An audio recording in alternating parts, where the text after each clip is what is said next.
Today is my 38-week pregnancy update.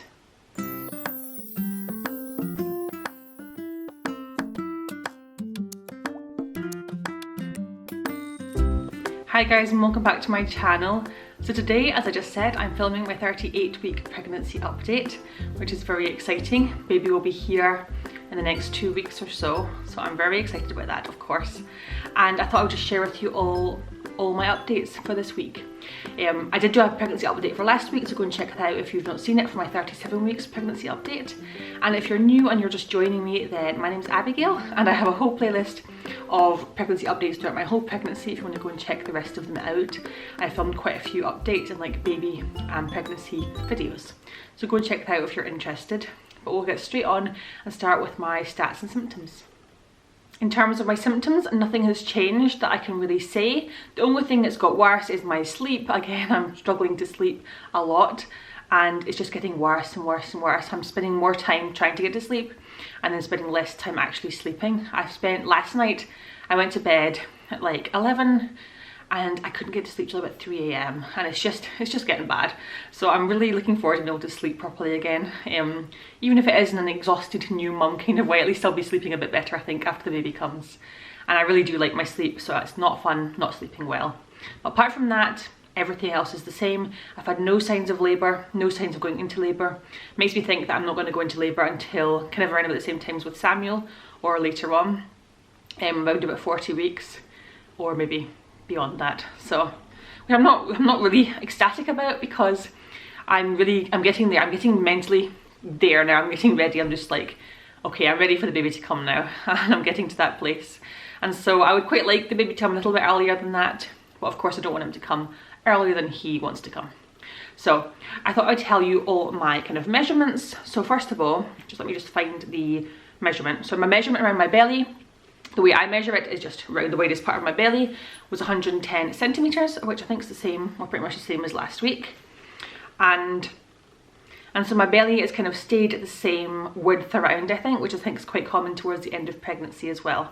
So that's kind of the only things I've really got to update you on in terms of things that I've noticed. I did also have a midwife appointment just today, just now. I went and had my midwife appointment for 38 weeks exactly.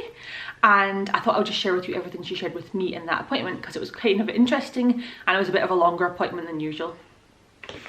So she did all the usual things. She checked my blood pressure, which was 121/65, which apparently is fine. Checked the baby's heartbeat, which was 146, again very completely fine, and you could actually hear the baby moving around tons on the monitor thing. And I haven't had any concerns about my baby's movements, because I feel him at the exact same times every day, moving around, having a little dance party, usually when I'm trying to get to sleep at night, which maybe kind of contributes to my pregnancy insomnia, not being able to sleep because he's just moving around so much in the evenings. And my urine, they did urine as well, and there was nothing in the urine. So those are like the basic things she always checks on the appointment, but this time she also checked extra things. So this time she checked what did she check? She checked the fundal height. Actually, she checks that usually as well. She checked the fundal height again, which is like your measurement from your kind of belly area down to your pelvic bone, and that was 35 this week. And last time she checked it a few weeks ago was 33, so it's growing really, really well. I'll put up here my growth chart and you can you have a look if you want. If you're interested in that, to see where like the baby is sitting in terms of its target birth weight. And as usual, the baby's target birth weight is the same pretty much as what Samuel's was. So Samuel came out about 7.5 pounds, and this baby is on target to reach kind of the same centiles, which is a positive thing. The baby is 4 out of 5 engaged, which when you read that, you think, and you don't know how they score it. I thought, oh, that's good. That means it's almost engaged, right? Like 4 out of 5 is almost engaged, like a 5 out of 5. But no, it works the opposite way to how my brain works. So it's 5 out of 5 does not mean fully engaged. It means the opposite. It means it's like not engaged at all. So the baby, his head is not engaged. To be engaged, you want it to be like a 1 out of 5 or a 0 out of 5, and that means it's fully engaged. But 4 out of 5 means it's not engaged at all. But she says it's very common, especially for second babies, for their heads not to engage until labour. And I think even Samuel didn't engage his head until labour either. So I'm not expecting the head to be engaged, and she says it's not anything to be concerned about. So if you have been told by your midwife about if your baby's head's not engaged and you're quite close to the end, I wouldn't be concerned, because it's not something that's necessary before labour even. So yeah, just to bear that in mind. Because it was my 38-week appointment, the lady actually did go through some risk assessments with me. I can't remember what, she went through 2 different risk assessments. One of them was the risk assessment of how likely I am to hemorrhage.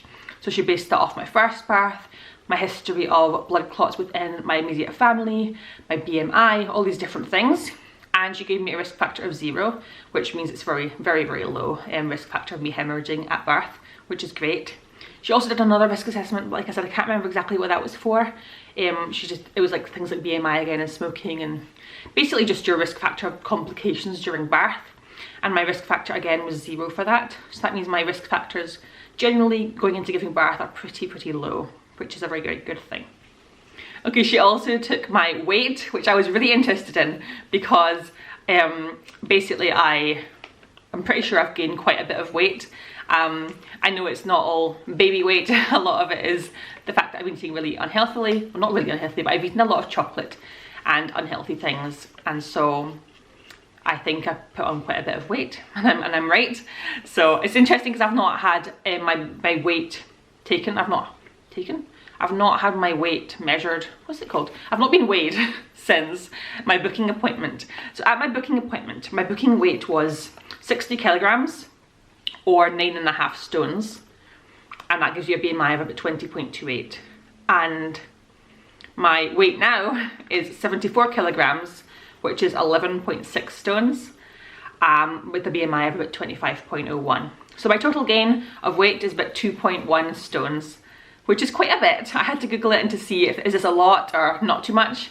And it's definitely the upper, and according to the NHS website, it's the upper end of what you'd expect to gain. So I think the NHS website said something between like 1 to 2 stones or something, and I'm like just over 2 stones weight gain. So I'm definitely gained quite a bit of weight, and yeah, I mean, it's nothing to be concerned about. The midwife wasn't concerned about it, but it does seem like a lot, and I'm sure it's not all just the baby's weight. It's weight that I've gained because I've been eating not as healthily maybe at certain points in my pregnancy. But my last pregnancy, I gained quite a bit, but then I lost really fast just because of having a newborn and how tiring that was.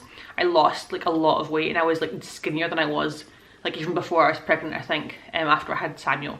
So I'm hoping that that'll happen again. This time I'll lose the weight quite easily. I know breastfeeding helps to lose weight, so hopefully I can breastfeed this time as well.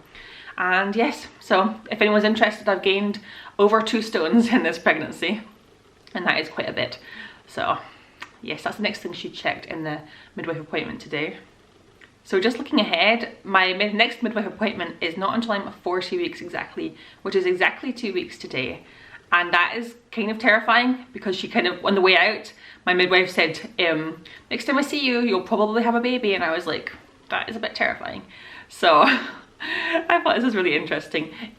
She did say that at my 40-week appointment, if I want one, I'll be offered a sweep, which is when they kind of put their fingers near your cervix, cervical area, and like wiggle it around.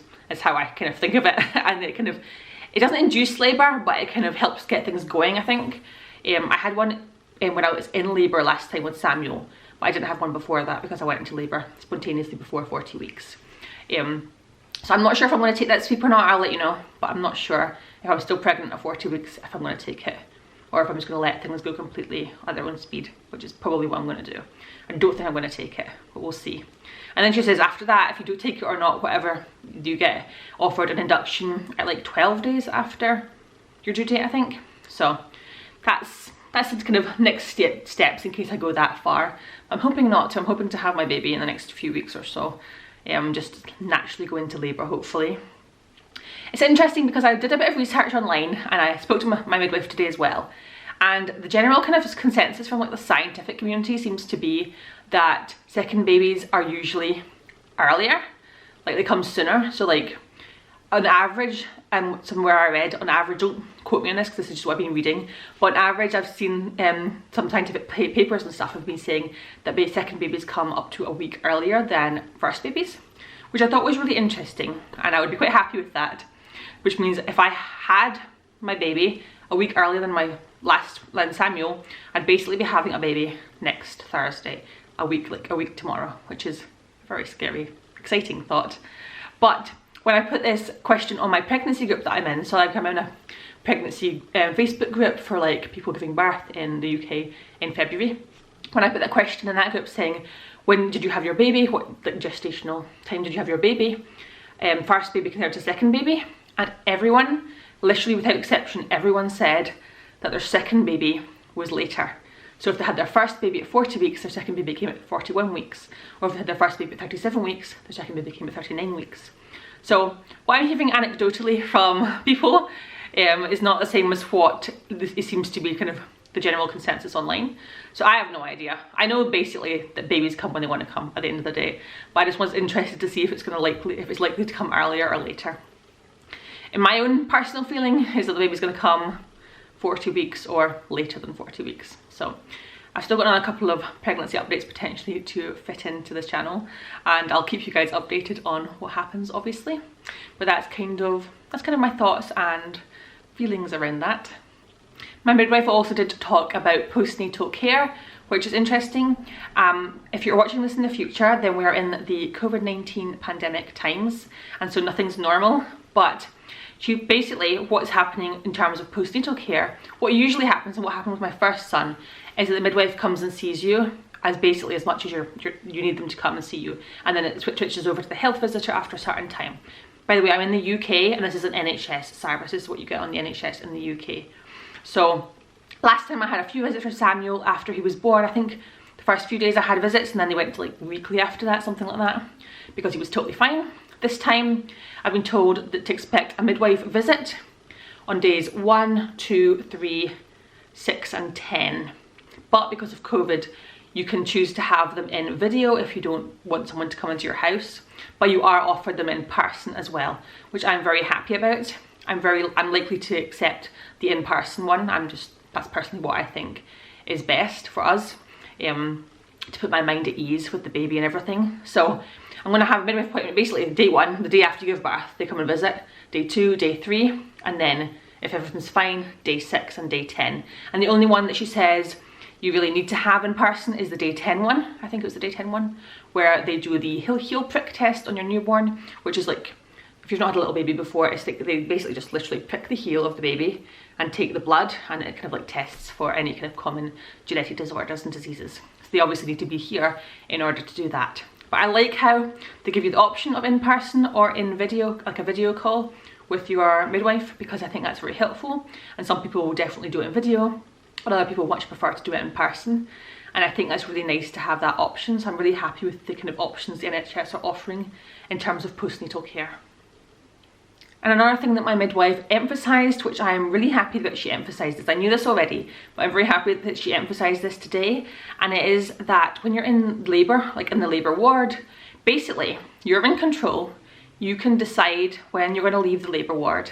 You can discharge yourself after 3 hours after birth if you want, or you can discharge yourself 3 days after labour if you want. That's the way my midwife put it, and it really puts your mind at ease that they're definitely like taking into consideration how you feel, what you want to do, especially in this day and age with COVID. You can leave as soon as possible if you want, or you can stay longer if you feel like you need longer, and the reassurance of being at hospital longer after birth. I'm not sure what I'm doing yet, but it's really, really nice to have the kind of emphasise to you that you're in control.